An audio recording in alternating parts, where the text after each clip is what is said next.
All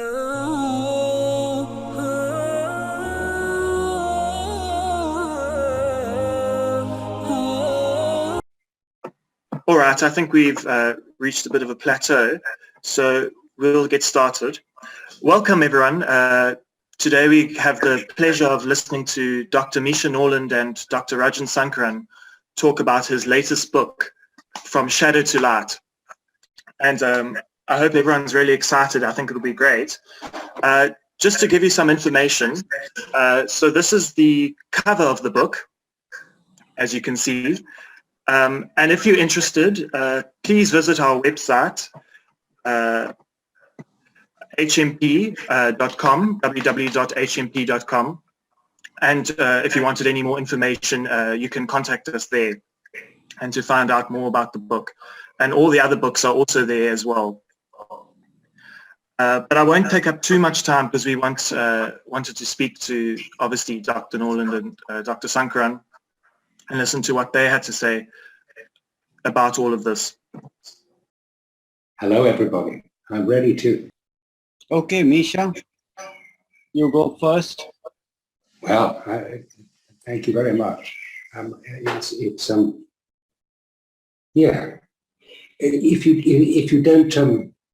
If you don't have the essential information from the patient, if you haven't received and witnessed the case, you really can't begin to prescribe. Not at all, actually. It's really a matter of depth. How deep can you go with your patient to reveal who they are? Perhaps actually it's who they are not, as Rajan will put it, until the song they are singing within is revealed. You can't really start. No matter how great your skill at synthesis, there's nothing to do, nothing to synthesize unless you have that. This is the first step. Actually, in psychotherapy, sometimes one goes this way and reveals the other song. It usually takes quite a long time. So it's hardly surprising that in Rajan's work, an interview is in the region of 2 hours, and sometimes it takes more than one shot at it to get to it. But once you have it, you can be pretty sure that the remedy you're going to choose is going to do that magic thing that, as far as I am aware, only homeopathy can do. So homeopathy is only as good as the practitioner, and Rajan has striven over his entire time in the field of homeopathy, his dedication, his life in homeopathy, to get through various stages to this point. This is the beginning, and it's interesting that it's a book that Rajan's written now in his maturity. I guess it's impossible to write this book before you mature. So this is a gift. It's another gift from Rajan to the homeopathic community. Thank you so much for being there for us, Rajan, and for sharing. So over to you. Over to you. Well, so first of all, thank you, Misha, for being with us today. And it's very interesting, I want to share a little bit personal story of how we met. And I think it was in 1986 in Loughborough conference where I was invited. I was very, very young at that time. I was 26 years old. And I had heard about you, as a very good homeopath and teacher, and probably you had founded your school or not at that time, I don't know. Yeah. I was looking forward to meeting you also. Besides, also it was a big adventure for me to be invited to a conference in another country, and especially England, which was in my father's time the Mecca for homeopathy, and he had gone there to study. So to be invited to teach in England was a big honor at that young age. And I went there, and I remember that you had presented, some Mappa Mundi, where you had related the homeopathy to the elements, water, fire, and air, and all of this thing. And it was somewhat foreign to me, strange to me that one would do that, because it was not something I was familiar with.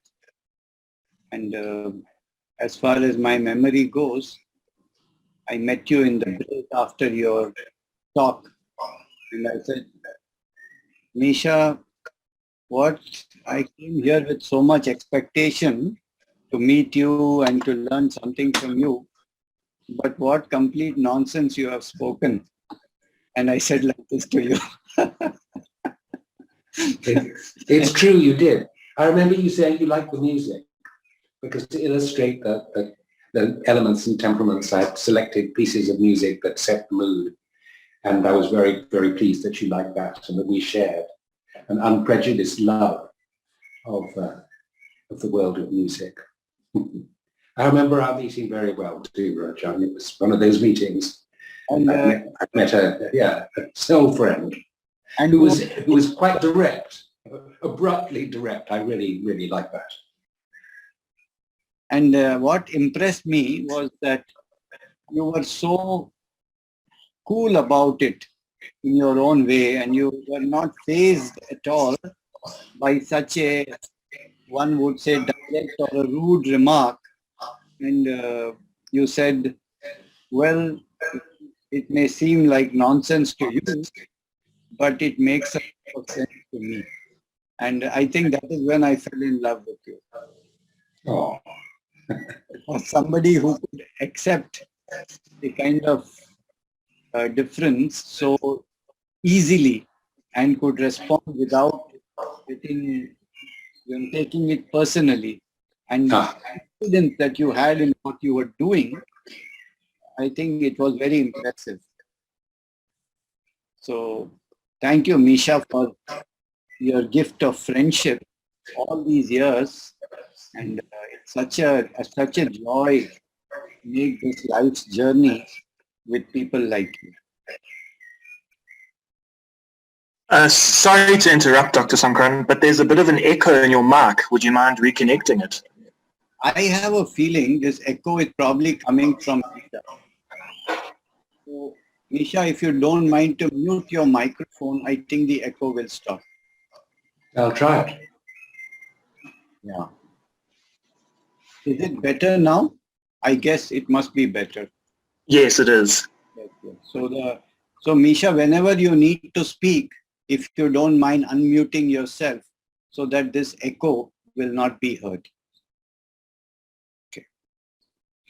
So I will like to say a few things, and then I'll stop, and then Misha can comment on that, and then we'll take this further. And I would like to see if we can make today's next 1 hour or so an experience rather than a sermon or a lecture. And what I believe is that the wise book and the wise processes represent a very, very big step in homeopathy and also in healing. And just like, the idea of delusion was a big step, the idea of kingdoms and miasms, the idea of sensation, the idea of the 7 levels, the idea of the subclass and superclass, etc., etc. So this wise process, which I'm going to talk to you about, and we'll do something with it right now, is a very, very big step in healing itself, leave alone in homeopathy. And what it actually means or represents, I would like to share with you. So I'm sharing my screen now with a PowerPoint, and let's go from there.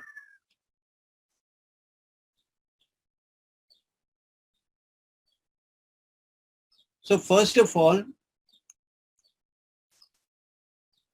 we have to become familiar with what I called as the 7 levels. What are these 7 levels? Whenever we experience anything outside of us, we can experience it at 7 different levels. And that is, first, when we see something, we go, for example, we see a mountain. The first thing we want to know, what is the name of this mountain? Right? That is the first level we experience something at the level of name. Or suppose, here I've given the example of Taj Mahal. Now, what is this? This is Taj Mahal. Then we experience it at the level of facts. Its dimensions, its size, its shape, its history, its, all of these kind of things. It was built by Shah Jahan in memory of his wife, etc., etc. It is big, it is white, it is made of marble, whatever you want.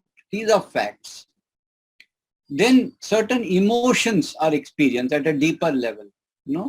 Maybe it brings about feeling of love, or it brings about feeling of beauty, or it brings about feeling of happiness, or sometimes the other way around. It can bring anger.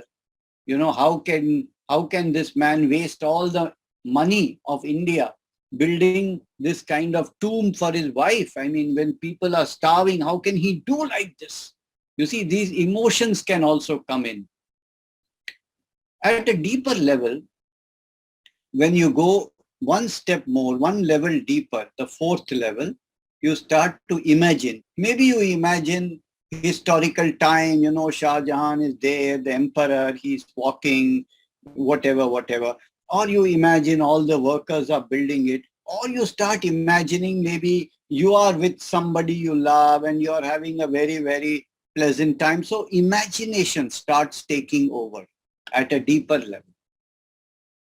When you go one level deeper than that, you see, these imaginations can be experienced as a sensation. You are with your loved one, then you're feeling light, you're feeling floating, you're feeling, opening and whatever, you are feeling it at a bodily level. This sensation level is a deeper to the imagination level. Deeper than sensation level is the level of the energy pattern, which means the experience in terms of movement, direction, temperature, sound, color, which is even at a deeper level than the sensation. And finally, there is a level from which we can witness all of the above. This level of witness is a kind of a level of blankness, you can say. It's a level of silence, which is watching the different levels of experience. This witness level is the 7th level. So this is the fundamental basis of the development of the wise process, that there are 7 levels of experience. Now, when we are there, we can now convert this into the 5 levels of the mind. The first level is, we can call it as the now. And the second level, we can call it as past memory. The third level is imagination. The 4th level is sensation. And the 5th level is the energy pattern. So these are just one on top of the other. Right? And one actually feeds the other, or one energizes the level above it.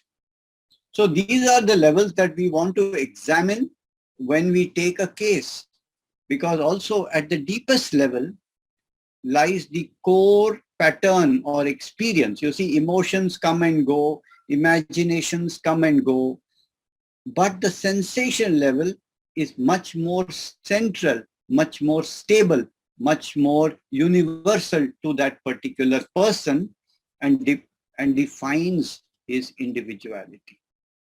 So what do we do in the individuality? We used to explore this level through different paths or different routes.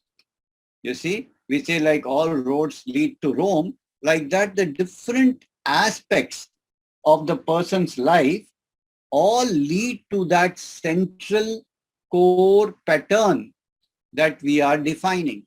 So what are the various ways? We look for his dreams, effect of the complaint on him, his physical sensation. For example, if he has a headache, what is the sensation of the headache, the fear, his crisis situations, his childhood, his emotional sensitivity, his hobbies. And normally when you explore any of these aspects, it will go back to his core experience, that one core experience. This is what we used to do earlier. What are the different areas to reach that sensation? One is through the physical complaint. For example, he says, I have a pain in my wrist. Then you say, describe this pain. Now in homeopathy, the idea is everything local actually represents the whole person, his central pattern. So suppose he says, my wrist pain is constricting, like it is getting tighter and tighter and tighter. It is getting suffocated, it cannot breathe. So from the local, you go to the general. He says wrist pain is constricting. So you say, what is constricting? Then he says constricting means something tight and tight. So he goes away from the wrist into the whole person. Similarly, from emotions, patient says, I feel angry with my boss. We say, what is the experience of this? So he says, I feel a lot of pressure, like it's a trap. Or the patient says, I feel fearful in the dark at night, as if some ghost will suck out of all my blood and I want to run away. So the whole sensation is like fear, terror, and desire to escape. So from emotions, you can go to the sensation. From the interests and hobbies, for example, one person said, I love working for the handicapped. I said, what do you feel when you work for the handicapped? He says, it gives me a sense of freedom. How does freedom feel? He says, freedom feels as if there are no boundaries. The boundaries are dropped and I feel expanded. So this is the sensation. From the dreams, you can go to the person. There's a patient who said, there is a baby I saw in the dream in a pit of snakes. The snakes are biting the baby. The baby is still playing. The baby doesn't feel anything. There is no fear, no tension, no nothing. You see, the baby is in his own world. He can't even feel the pain of the bite. So what is he doing? The sensation in the dream is painlessness, is anesthesia. That is his sensation, what he is projecting in the dream. For example, we ask about childhood. You see, as a child, I used to be very shy. I wanted always to be with my mother and father. I never went anywhere without them. One day, the teacher scolded me and I wept and wept. I felt as if I was in a dark room and everybody was throwing arrows at me. It was piercing, shooting through my flesh. I couldn't run. I wanted to shrink. I just wanted to shrink. I wanted to go into my shell. I felt my shell is a hard shell. It will protect me. So if you can understand that from each of these aspects, we are able to reach the inner core pattern of the person. And it is in this pattern that you are most likely to find the remedy also. It is in this core pattern you are able to find the superclass also. You are able to find the source also. You see? So this, at that level, you can find, which kingdom you are looking at, you see, and all of those things. So this is exactly what we used to do, right? And it is in this aspect that I wrote so many books about this. I wrote about the spirit, where I described the delusion. I wrote about the substance, where I described the kingdoms. Then I wrote books on the kingdoms called Structure, Insight into Plants, and also Survival, on the 3 kingdoms. Then I wrote about the sensation in homeopathy, how to reach that level, sensation refined. Then I talked about synergy, how to bring the symptoms and the sensation together to be more sure about the remedy. So these are various books that I wrote describing all of these steps that I took in analysis of the case, in understanding the remedy, etc. So that's where we were at that point when we had to take one more step. And that's where I'm going to stop for a moment and let Misha come in with his comments so far. You have to unmute, yeah. I've unmuted. I hope you can hear me.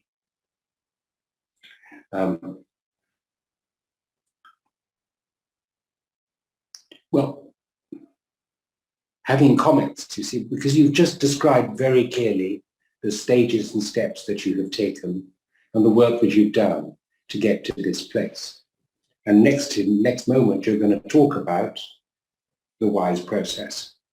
And I'm therefore, of course, I'm going to ask you, please, Rajan, tell us about the WISE process. Give us some examples, show us how it works. But one thing prior to that, maybe you can say something about that aha moment, because the ideas must have been there somehow in the ether, as it were, but they will have coalesced at a particular point. And that's the aha moment. We've gone, right, this is something that I'm going to pursue. So perhaps you could tell us about that. Yes. So, the constant endeavor that I had was to get to that sensation level, that illogical, unreasonable pattern that each of us seems to have embedded inside him, which influences the way we think, we feel, we relate, we dream, we fear, we handle our situations. Everything is like a yellow colored glasses, that you look anywhere is yellow. So if your core pattern is like this, constricting, everything in your life has to do with either constricting or expanding. Whatever you ask him, you can ask him about any damn thing. You can ask him, tell me about a swimming pool, and he will say, the swimming pool, you go, you swim in the pool and you feel expanded. He has to say that. It's so crazy. You can ask him about anything and he will say this. So once you reach to the core pattern, almost anything you touch will go back into that. Of course, it's a process of questioning and inquiry. But ultimately, when you ask, how does it feel? How does it feel? How does it feel? He will go to this and to this. This is uncanny. And it is so sometimes bizarre how people can get to this point from anywhere or everywhere. So that's the thing. So I was constantly trying to find certain, you can say, shortcuts or more direct approach to get to this sensation. And I was trying a few things. One of the things I tried was doodle. So what I would ask the patient to do is to make a doodle. Some doodle means what? Anything that doesn't come from your thinking, just a scribble on a piece of paper. And if you can just give it a thought for a moment, what is a doodle? The doodle is the only illogical thing that a civilized man is allowed to do without getting institutionalized. This is the doodle. Try to give it a thought. Everything we do has to be rational, has to be logical, has to be reasonable, etc., etc. The only thing we are allowed to do is to scribble something that has no meaning. Now, unfortunately, instead of scribbling, if we say the same thing, we will be in the institution. Suppose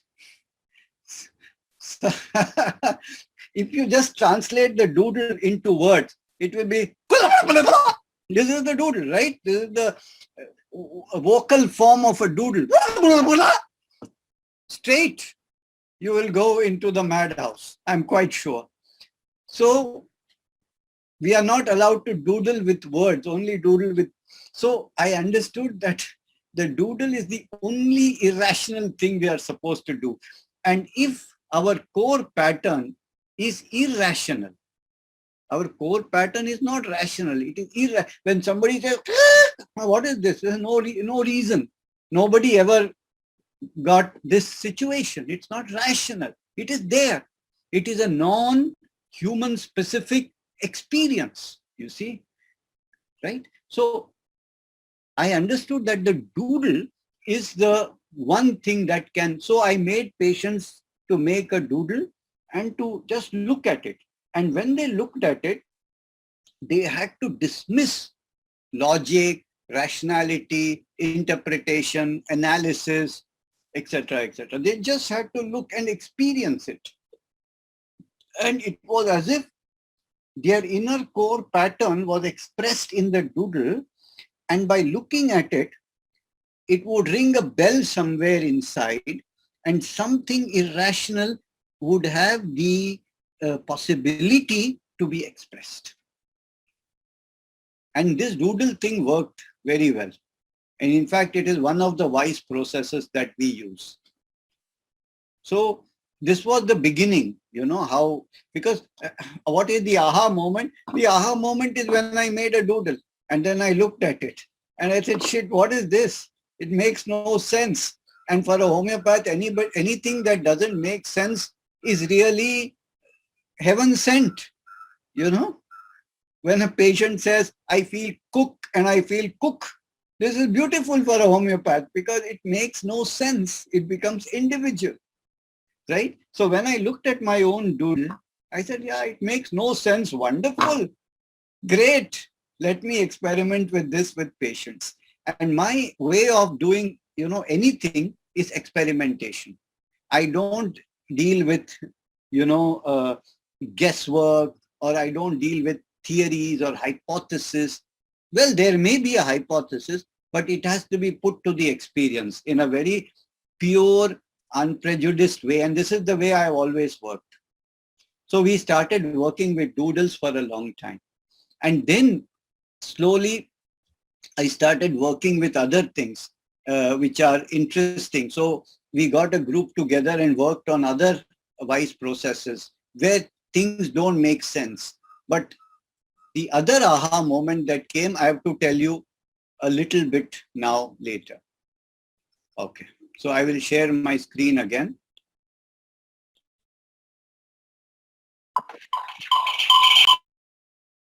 So, having worked with fears, dreams, crisis, childhood, etc., etc., you see, many patients we were able to help and solve.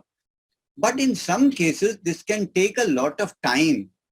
Patients find it difficult to move away from their emotions, their life story, and their situation. So most of the time, we used to get entangled in a story, you know, and it was difficult to separate the wheat from the chaff, you see.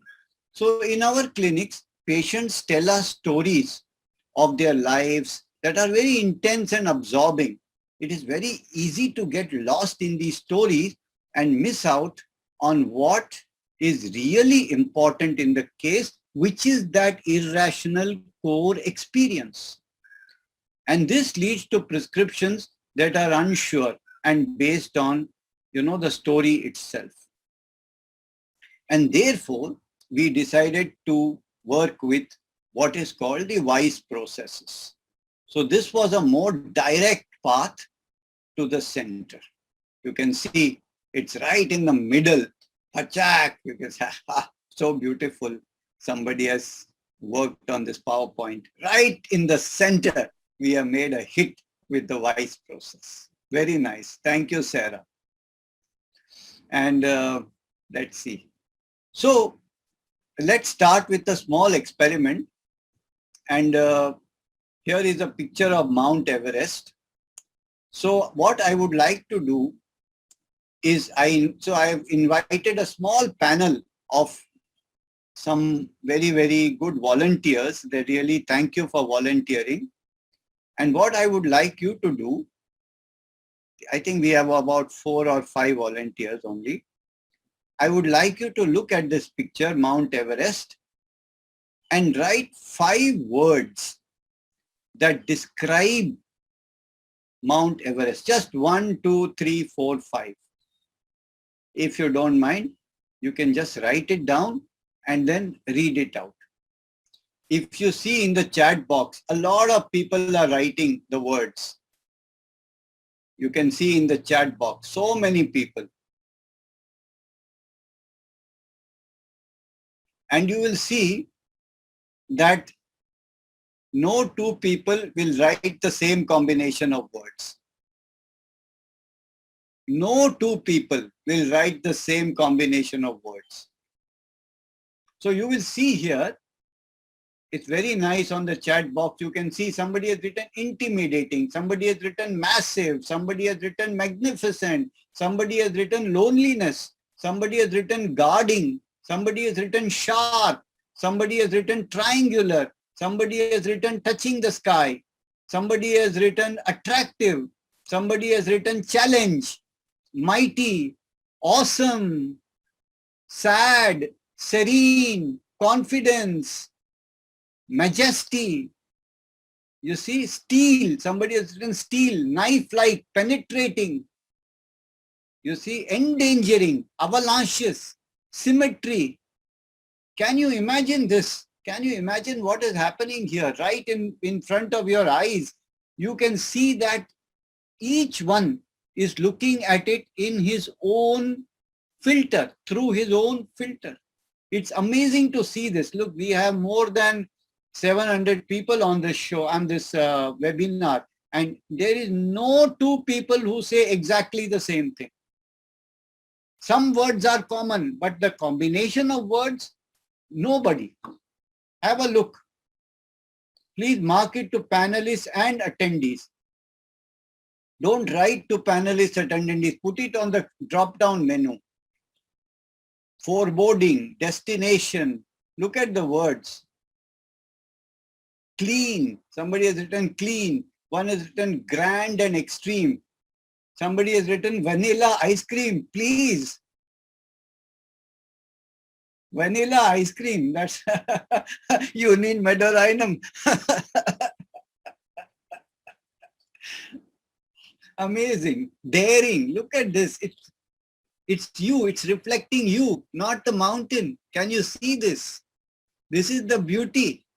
When we see anything in the world, it reflects us. The idea of bringing this whole group together is to show you that there is no outer reality. It's only you. You see yourself in everything. That is the whole basis of wise. This is the whole basis. Now you can see you're like a pillar, treacherous, soothing. You see, each one inspiring, silent, calming, enormous, huge, painting. Look at all this. Bluish color, India, protective. Now, what we can do is, if you choose the word that is peculiar to you, for example, in those words you have written, one of them, you will find very few others have said that. That's the word you need to choose in order to take your process deeper.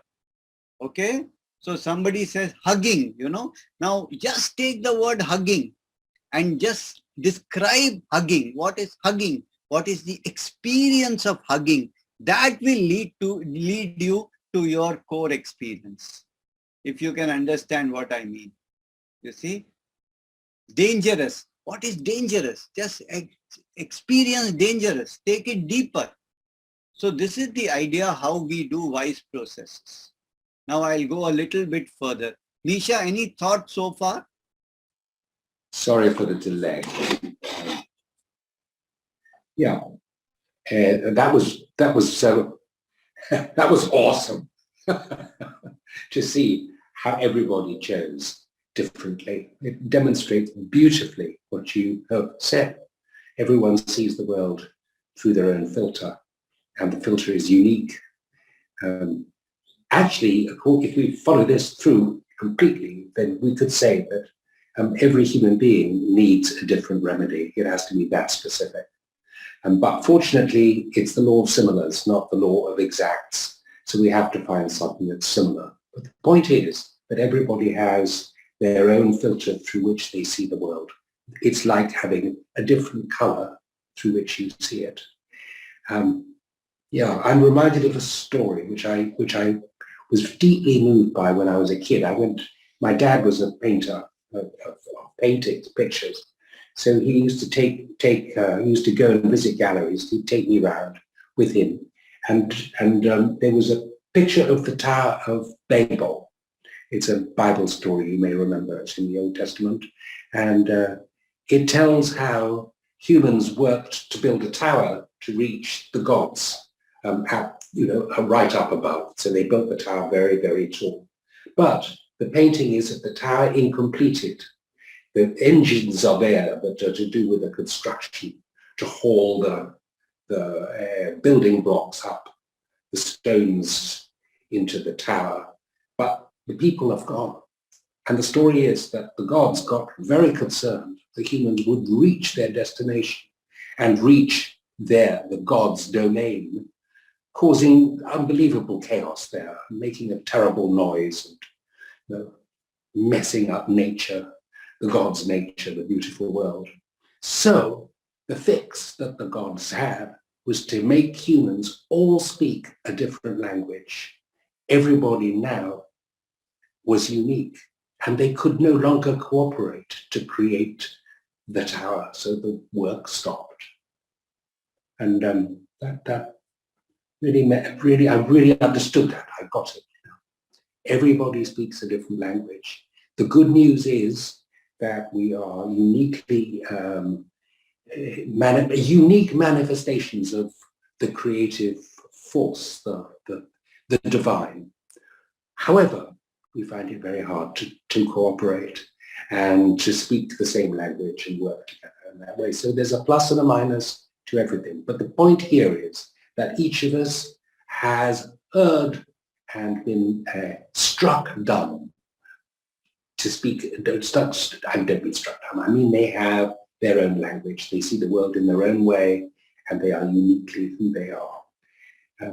And therein lies the glory and the gutter. Therein lies the healing and the sickness. So, Misha, I remember that it was in your house that you introduced me to this movie called Rashomon by the Japanese director Akira Kurosawa, in which there is a murder scene. There's one person gets murdered and there are 5 or 6 witnesses. And when the judge calls each witness to describe what happened, each one has a completely different story of exactly the same incident. This is one of a beautiful illustrations of what we are talking, that each one sees the world in a completely different way. So anyway, we'll go a little bit forward from here. So now let's try this one. Let's try this picture. So I would like my panelists to have a look at this picture, get rid of their logic, their reasoning, their interpretation, their fact level. We all know what it is. We don't have to tell this. But what we need to focus on is when we look at this picture, what happens within us, what kind of emotion, what kind of imagination, and what kind of experience do we feel within us, not from our head. So, my panelists, please, you can just do that exercise and then share your experience with the group. We'll enable you to speak. And the rest of you can do it also. Just look at the picture. Forget your logic, your reasoning, interpretation, your all knowledge of zoology, botany. Please forget all this. Just see what happens to you when you look at this, what kind of emotion, imagination, and inner bodily experience you experience while looking at it, not through logic. It can be the most illogical thing. Try to experience inside, not only from the head. Inside, what happens in your head, chest, abdomen, hands and feet. How does it feel inside you? Try to experience. Don't only think. Don't say it is looking at me, this and that. That is fine. But how does it feel inside you? What the experience? Yes, trembling in the chest. Very good. Like this I want. You see? Sympathy and all is not good. Sharp and focused is not good. What the experience inside? Tightness. Yes, tightness. I like tightness. So this kind of go inside you. Piercing. Yes. Go inside you. Feel it in your head, chest, abdomen, hands and feet. Yes, yes. Imagine, experience.